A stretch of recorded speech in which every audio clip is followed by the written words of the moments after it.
Bem-vindos ao Destilado Literário. Se você é um apaixonado ou apaixonada por histórias envolventes, universos bem construídos e personagens inesquecíveis, então esta playlist é para você. Aqui mergulharemos de cabeça em trilogias icônicas, explorando suas tramas, simbolismos e curiosidades. De mundos fantásticos a distopias instigantes, passando por mistérios arrebatadores, cada trilogia traz uma experiência única, e nós estamos aqui para destilar o melhor de cada uma. Então acomode-se confortavelmente e venha embarcar nessa jornada de leituras. E não esqueça de se inscrever no canal para não perder nenhum episódio. Vamos dar início ao destilado de hoje. E se tudo que você conhece, a sua história, sua bandeira, até sua liberdade, for parte de uma mentira muito bem contada? Imagine acordar em um mundo onde o regime totalitário alemão e o Japão imperial venceram a Segunda Guerra Mundial. Onde os Estados Unidos estão divididos entre potências totalitárias, e até a ideia de verdade virou uma zona proibida. Mas, e se, mesmo dentro desse pesadelo, houvesse um livro escondido, proibido, que dissesse o contrário? Um livro que afirma que os aliados venceram. Um livro que, misteriosamente, parece mais real que o mundo à sua volta. Hoje vamos mergulhar nesse universo desconcertante criado por Philip K. Dick em The Man in the High Castle, uma obra que desafia a percepção de realidade, o poder das narrativas, e até o tempo. Mas essa distopia não é apenas um exercício de ficção, é um espelho que nos obriga a encarar a natureza da realidade, da memória e do poder. Na América dividida por potências do eixo, o que resta da liberdade é uma sombra. A costa leste está sob domínio do regime totalitário alemão, e a costa oeste vive sob a administração japonesa.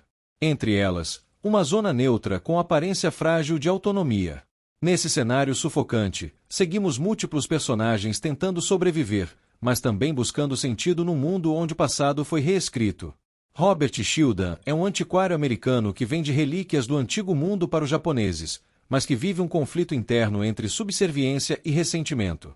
Frank Frin, seu oposto em muitos sentidos, é um artesão judeu tentando manter sua identidade oculta. E Juliana Frin, sua ex-esposa, embarca numa jornada que a levará até o enigmático Homem do Castelo Alto, autor de um livro proibido que apresenta uma realidade alternativa, a nossa. Sim, dentro dessa realidade distorcida, existe um outro livro, De Grasshopper Les Ave, que descreve um mundo onde os aliados venceram a guerra. Esse jogo de camadas narrativas é uma das maiores ousadias de Philip K. Dick. Ele nos coloca diante do abismo entre real e ilusão, entre controle e liberdade. A presença da obra dentro da obra gera um desconforto que ecoa em nossos próprios tempos. O que é verdadeiro, afinal? Quem decide o que a história deve lembrar ou esquecer? O livro nos força a refletir. E se aquilo em que acreditamos for apenas o que nos disseram para acreditar? Quantas vezes você já questionou a versão oficial dos fatos? Quantas realidades existem além da que chamamos de realidade? No centro de tudo está a figura mítica do homem no castelo alto, que, isolado e misterioso, representa o arquétipo do criador ou do profeta. Ele não controla o mundo, mas planta dúvidas no coração dos que ainda ousam pensar. Enquanto os personagens tentam sobreviver aos resquícios de uma guerra que nunca terminou, a narrativa nos lembra que a guerra pela verdade é eterna. Se o que acreditamos molda o mundo que vivemos, talvez seja a hora de questionar de onde vêm nossas certezas. E se a realidade não for exatamente o que parece? E se o mundo à nossa volta for apenas uma das muitas versões possíveis do que poderia ter sido? The Man in the High Castle nos deixou com a sensação de que há rachaduras naquilo que chamamos de realidade. Mas e se o próprio mundo fosse um jogo? Literalmente. No próximo episódio, vamos mergulhar em uma terra devastada, onde os sobreviventes jogam partidas de estratégia por territórios e casamentos, enquanto alienígenas observam e interferem com suas próprias regras. Prepare-se para The Gameplayers of Titan, onde o jogo vale muito mais do que imaginamos. Em The Gameplayers of Titan, Philip K. Dick mistura psicologia, ficção científica e política interplanetária em um jogo onde os humanos, quase extintos, disputam territórios e casamentos com seres alienígenas chamados Vugs. Mas, como em toda boa história de Dick, o jogo é só a superfície. No clímax do livro, os personagens são levados a Titã, lua de Saturno, onde o jogo atinge sua forma mais pura. As aparências caem, os Vugs abandonam suas formas humanas simuladas e se revelam como criaturas protoplasmáticas. A realidade, literalmente, se desmancha diante dos olhos de Pat Garden e seus companheiros. Joe Schilling, outro jogador central, testemunha uma cena perturbadora. Os Vugs tentam manipular a realidade usando poderes psíquicos. A resposta humana? Continuar jogando. Mesmo quando tudo indica derrota, eles se recusam a desistir. O jogo é mais do que uma disputa simbólica. Ele é a forma como essas duas civilizações, humanos e Vugs, interagem, se enfrentam, se testam. Em um momento, Pet percebe que os Titanians não são vilões extremistas. Pelo contrário, são moderados, e é exatamente isso que os torna mais perigosos. Eles seguem regras, mas são regras que distorcem a realidade. Marianne, uma personagem com habilidades psíquicas imprevisíveis, é vista por Dave Mutrials como uma variável acausal, alguém que introduz o princípio da sincronicidade. Ou seja, ela não pode ser prevista por métodos tradicionais de previsão, o que altera completamente o curso dos acontecimentos. O encerramento é inquietante. O jogo não termina. As apostas aumentam. A disputa é contínua, talvez eterna, e os personagens entendem que não estão lutando apenas contra os Vugs, mas contra as próprias estruturas da realidade. No fim das contas, o jogo de Titã não é apenas sobre vencer ou perder. É sobre resistir, mesmo quando os dados parecem viciados e a realidade está sendo dobrada por mãos invisíveis. É sobre o que nos faz humanos, mesmo diante do inumano. E talvez, como Dick sugere, o maior jogo de todos seja manter a sanidade quando a verdade escapa pelas bordas do que chamamos de real. No mundo de The Game Players of Titan, descobrimos que até o jogo mais complexo pode ser manipulado por mãos invisíveis. Mas, e quando o jogo acontece dentro da mente? E quando o que está em risco não é apenas a Terra, mas a própria consciência? Em The Tristigmata of Palmer Eldritch, vamos encontrar uma droga capaz de nos transportar para outras realidades, mas ao custo de sermos possuídos por uma entidade quase divina. Está pronto para uma viagem onde não saberemos mais se somos nós mesmos, ou apenas reflexos de Palmer Eldritch. Nesta obra, Dick empurra os limites entre realidade, ilusão e controle espiritual até um ponto quase insuportável. A droga Shell Z, promovida por Palmer Eldritch, oferece uma experiência transcendental, mas a um custo, o controle da própria realidade. O final, Eldritch está em todo lugar, inclusive em você. O desfecho de The Tristigmata of Palmer Eldritch é ao mesmo tempo filosófico e aterrador. Barney Meyerson, o protagonista, tenta resistir ao domínio mental de Eldritch, mas fracassa. Ele percebe que, ao usar Shell Z, passou por uma fusão existencial com Eldritch. Não apenas alucinou, mas se tornou uma extensão dele. No auge da revelação, Barney olha para suas mãos e vê que uma delas já é mecânica, a marca física da possessão. Ele não está apenas sendo manipulado. Ele é agora parte de Eldritch.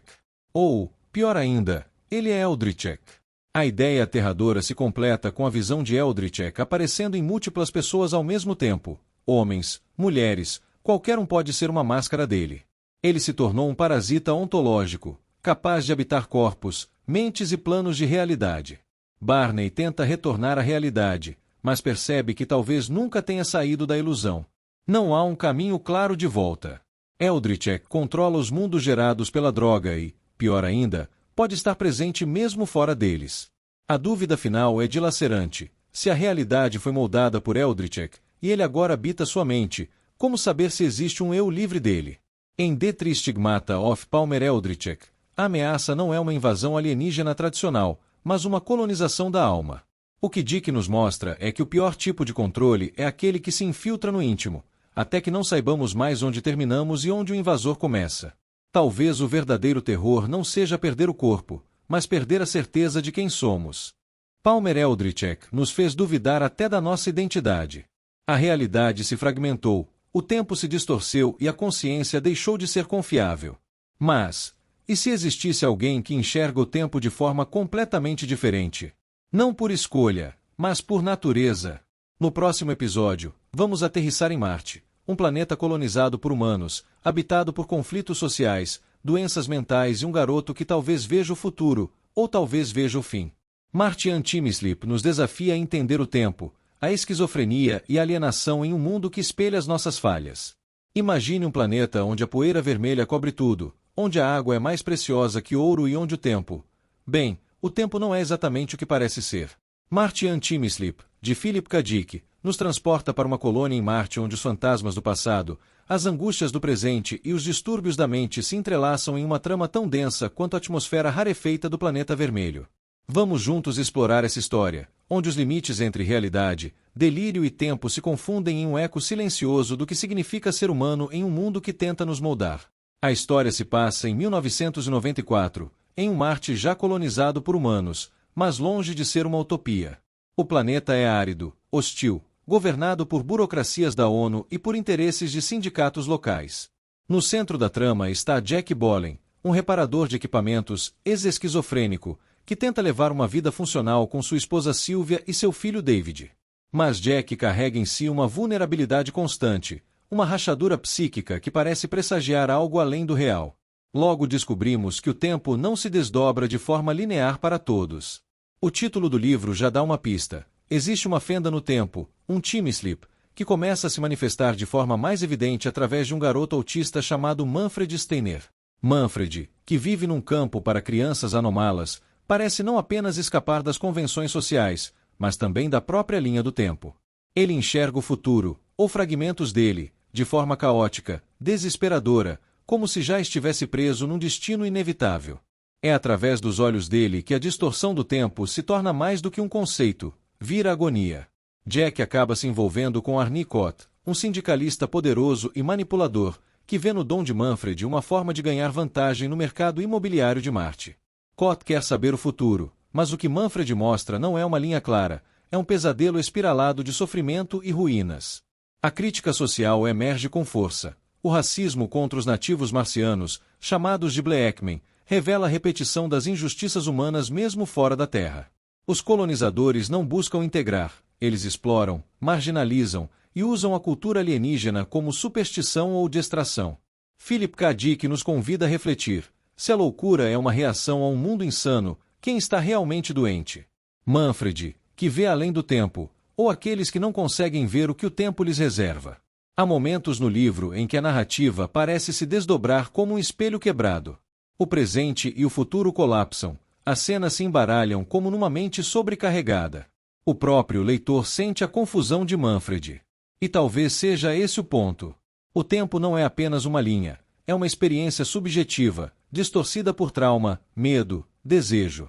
É impossível não sentir certo desconforto ao acompanhar a jornada de Jack, de Manfred, de Sylvia, de Cott.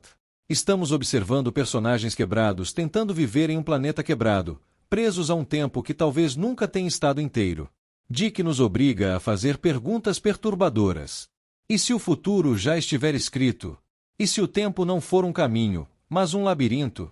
E se a única sanidade possível for negar o mundo que nos é imposto? Martian Timeslip não é um livro sobre Marte. É um livro sobre a mente humana, sobre o peso do tempo, sobre o que significa perder o controle, não apenas da realidade, mas da própria existência. Se você gosta de histórias que provocam, que inquietam e que desafiam sua percepção de tempo, espaço e verdade, essa leitura é para você. Prepare-se para ver o tempo de uma forma que talvez você nunca mais consiga desver. Se você gostou, deixe seu like. Isso fortalece muito o canal e me motiva a continuar destilando mais conteúdos como esses. Compartilhe essa série com quem ama ficção com profundidade. E não esqueça, a saga de Philip K. Dick continua em breve. Boa leitura!